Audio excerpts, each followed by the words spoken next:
ऐसे लोग जिन्होंने बताया कि वो भविष्य देख चुके हैं।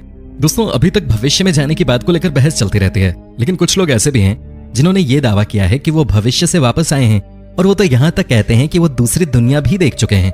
इस बारे में जो सामान्य बहस का मुद्दा है वो ये है कि वो लोग अपनी घटना को अतीत से भी जोड़ते हैं। समय में भविष्य में यात्रा करने वाले दावे कई बार वास्तविक और विश्वसनीय भी लगने लगते हैं, लेकिन भविष्य से हम सब अनजान हैं। कुछ लोग जो भविष्य में होकर आ चुके हैं वो अपनी कहानी को साबित करने के लिए कुछ सबूत भी दिखा चुके हैं, पर सवाल यह है कि क्या उनकी बातों पर विश्वास किया जा सकता है। आज हम आपको ऐसे लोगों की कहानियां बताने जा रहे हैं जो ये दावा करते हैं कि वो भविष्य की समय यात्रा करके वापस आए हैं। Number 1, John टिटोर। 2 नवंबर 2000 को जॉन टिटोर ने इंटरनेट पर एक मैसेज पोस्ट किया कि वो वर्ष 2036 में से वापस आए हैं। टिटोर ने यह दावा किया कि वो पहले 1975 में गए थे, जहां उन्होंने IBM 5100 कंप्यूटर लिया और फिर वर्ष 2000 में एक बार निजी कार्य के लिए रुके थे। अपनी बात की पुष्टि करने के लिए उन्होंने एक तस्वीर भी दिखाई जो उनके अनुसार टाइम मशीन की तस्वीर थी, जिसे जनरल इलेक्ट्रिक के द्वारा बनाया गया था। टिटोर ने यह भी दावा किया कि 2004 में अमेरिका में एक सिविल वॉर छिड़ेगी और फिर अमेरिका रूस के साथ परमाणु युद्ध में भिड़ेगा, जिसमें लाखों लोगों की मौत होगी। उन्होंने बताया कि वो सेना की एक टुकड़े का हिस्सा थे जो अतीत में कुछ महत्वपूर्ण हथियारों को लेने गए थे जिससे मानवता को बचाया जा सके। उन्हें IBM 5100 लाने का काम दिया गया था, जिसके द्वारा 2036 में एक मशीन को डिबग किया जाना था। सिविल वॉर की चेतावनी के अलावा उन्होंने ये भी कहा था कि 2004 में कोई ओलंपिक नहीं होगा और पश्चिमी देश 2005 में विनाश के कगार पर होंगे। इसके अलावा गाय के पागल होने से जुड़ी बीमारी फैलेगी और कोई भी जो राष्ट्रपति होगा वो अब्राहम लिंकन का अनुसरण करने की कोशिश करेगा।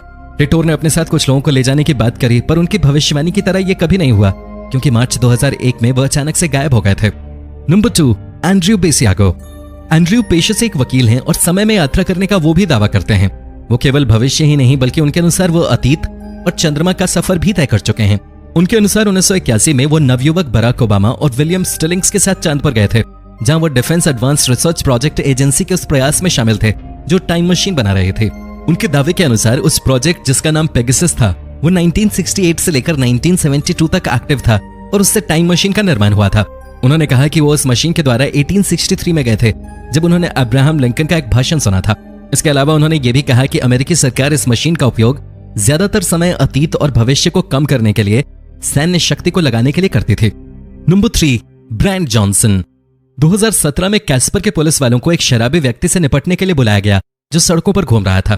उस आदमी का नाम ब्रांड जॉनसन था, जो ये दावा कर रहा था कि वो वर्ष 2048 से वापस आया है। उसने कहा कि वो 2017 में हम सबको एलियंस के हमले से आगाह करने आए थे, जो 2018 में होने वाला था। उन्होंने कहा कि असल में वो 2018 में आने वाले थे, पर वो 1 साल पहले आ गए क्योंकि एलियंस ने उन्हें शराब पिला दी थी। उन्होंने यहाँ तक कि टाउन के प्रेसिडेंट से मिलने की भी मांग रखी थी ताकि वो उन्हें इस हमले से आगाह कर सकें। जॉनसन का यह बहाना मात्र शराब पीने की सजा से बचने का था और पुलिस अफसर इनके झांसे में नहीं आए और उन्हें गिरफ्तार कर लिया गया। नंबर 4, नोआ ने यह दावा किया कि वो 2030 से आए हैं।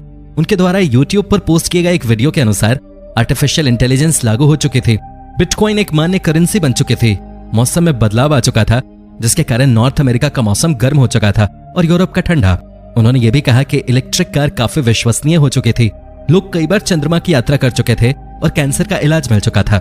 उनके द्वारा की गई भविष्यवाणी में सबसे अजीबोगरीब ये थी कि उन्होंने कहा कि अमेरिकी राष्ट्रपति डोनाल्ड ट्रंप 2020 का चुनाव जीतने के बाद अपना नाम बदलकर इलाना रेमिक के रख लेंगे। हालांकि नोआ के ये दावे खोखले ही लगे क्योंकि उन्होंने इस बारे में कोई सबूत पेश नहीं किया। सबूत न देने के पीछे उन्होंने ये वजह बताई थी कि पैराडॉक्स की वजह से लोग उन पर विश्वास नहीं करते। नंबर 5, विलियम टेलर ने यह दावा किया कि वो मौजूदा समय में वापस आने से पहले वर्ष 2005 से वर्ष 3000 तक गए और आखिर में वर्ष 8973 तक। उन्होंने ये दावा किया कि वो ब्रिटिश इंटेलिजेंस एजेंसी के लिए काम करते थे और उन्हें टाइम ट्रैवल के अनुभव के लिए भविष्य में भेजा गया था और एजेंसी इसके लिए 1981 से कार्य कर रही थी। उनके अनुसार वो सबसे पहले वर्ष 3000 में गए थे, जहां लोग जमीन पर चलने की जगह हवा में मशीनों के द्वारा उड़ते थे। उसके बाद वो वर्ष 8973 में गए, जहां मौत, बीमारी, जुर्म और युद्ध का कोई वजूद नहीं बचा था। सभी इंसानों का कद लंबा और शरीर मजबूत था, सिर और आंखें बड़ी थीं। सब लोग रोबोट्स और साइबॉर्ग्स के साथ बड़ी शांति से रहते थे। उन्होंने इस बात का भी इशारा दिया कि भविष्य में समय में यात्रा करना सामान्य हो जाएगा। उन्होंने ये भी दावा किया कि उनकी मुलाकात एक और समय में यात्रा करने वाले व्यक्ति से हुई थी जो 2055 से आया था। नंबर 6, बेला एक अल्बेनियन महिला थी जिनका यह दावा था कि वो सन 3800 का सफर करके लौटी हैं। अपने इस बात की पुष्टि के लिए उन्होंने एक सेल्फी पेश की। उनके अनुसार उन्होंने ये सेल्फी भविष्य में ली थी। बेला ने यह दावा किया कि वो भविष्य में बेलारूस के फिजिसिस्ट अलेक्जेंडर कोज़लोव की मदद से गई थी। उन्होंने कहा कि समय में यात्रा करने का अनुभव बिल्कुल भी सुखद नहीं लगता जैसा कि हम सोचते हैं। जब उन्होंने यात्रा की तो सब कुछ काला हो गया था और जब भी वो भविष्य की यात्रा करती थी तो उनके शरीर में बहुत ज्यादा ऊर्जा दौड़ने लगती थी। उन्होंने बताया कि जहां भी उनकी नजर गई उन्हें केवल रोबोट और मरे हुए लोग दिखाई दिए। उन्होंने ये भी दावा किया कि उनका भी सामना एक रोबोट से हुआ था। वो काफी बड़ा था और बोलने में और चेहरे के आकार बनाने में भी सक्षम था। उस रोबोट ने उनसे पूछा कि वो कहां से आई हैं, पर उन्होंने कोई जवाब नहीं दिया। नंबर 7, अज्ञात आदमी, अनआइडेंटिफाइड मैन। एक अज्ञात आदमी जो साइबेरिया से था, उसने ये बताया कि वो सन 4040 की यात्रा करके वापस आया था। उसने ये दावा किया कि वो एक फिजिक्स लैब में काम करते थे, जहां उन्होंने एक अन्य वैज्ञानिक के साथ मिलकर एक टाइम मशीन बनाई थी। उसने उस मशीन का परीक्षण खुद पे किया और वो खुद सन 4040 में पहुंच गए थे, जब आधी से ज्यादा आबादी खत्म हो चुकी थी और रोबोट दुनिया चला रहे थे। उन्होंने ये भी कहा कि मानवता के विनाश की नींव तो 2048 में ही रखी जा चुकी थी, जब इंसानों ने दूसरी गैलेक्सी के एलियंस के साथ संपर्क किया था। उन्होंने ये भी बताया कि एलियंस की उम्र इंसानों के मुकाबले ज्यादा होती थी और वो औसतन 400 से 500 सालों तक जीते थे। एक लड़ाई के दौरान उनकी संख्या केवल 2 लाख के करीब बची थी और 2460 में वो धरती पर रहने लग गए थे। नंबर 8, हक्कान नॉकवेस्ट। हक्कान नॉकवेस्ट स्वीडन के रहने वाले थे और उन्होंने दावा किया था कि वो 2042 में भविष्य की यात्रा करके आ चुके हैं। बाकी यात्रियों की तरह हक्कान ने भविष्य में जाने के लिए किसी टाइम मशीन का उपयोग नहीं किया था, बल्कि वो एक एक्सीडेंट से भविष्य में पहुंच गए थे। हक्कान ने बताया कि 30 अगस्त 2006 को जब वो अपनी रसोई की लीक हो रही किचन सिंक को सही करने के लिए रसोई में गए, उन्हें लीकेज नहीं मिले। उसके बाद वो कैबिनेट में गए, जहां से वो 2042 में पहुंच गए। उन्होंने ये भी दावा किया कि वो अपने 72 वर्ष के रूप से भी मिले, जो उनके भविष्य का रूप था, और दोनों के एक जैसे टैटू बने हुए थे। इस बात की पुष्टि करने के लिए कि 72 वर्ष वाला व्यक्ति वही है, उन्होंने उनसे कुछ सवाल भी पूछे, जिसका उन्हें सही जवाब भी मिला। अपनी इस बात को साबित करने के लिए उन्होंने इस मीटिंग का वीडियो भी बनाया था। Number 9, Andrew Carlsen. 19 मार्च 2003 को याहू में एक खबर प्रकाशित हुई थी। उसके अनुसार एंड्रयू को सिक्योरिटीज एंड एक्सचेंज कमीशन के द्वारा इनसाइडर ट्रेडिंग के लिए गिरफ्तार किया गया।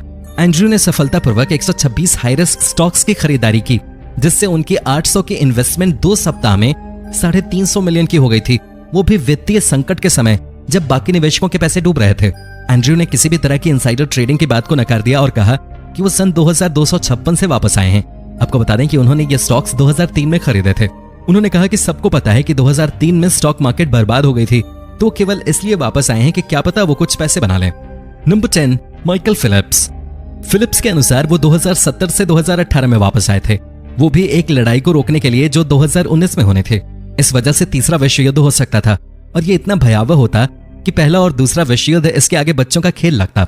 फिलिप्स का मिशन था कि वो लड़ाई को शुरू होने से पहले ही रोक दें। युद्ध का कारण इस साल के अंत में सामने आता, जब नॉर्थ कोरिया अमेरिका पर परमाणु बम लॉन्च करने का फैसला लेता। फिर अमेरिका उसका जवाब 2 बड़े मिसाइल से करता और धीरे धीरे सभी देश परमाणु बम की लड़ाई में शामिल हो जाते। तो दोस्तों, ये थी आज की वीडियो। पसंद आई हो तो लाइक जरूर करें और हमारे चैनल को सब्सक्राइब भी कर दें। धन्यवाद।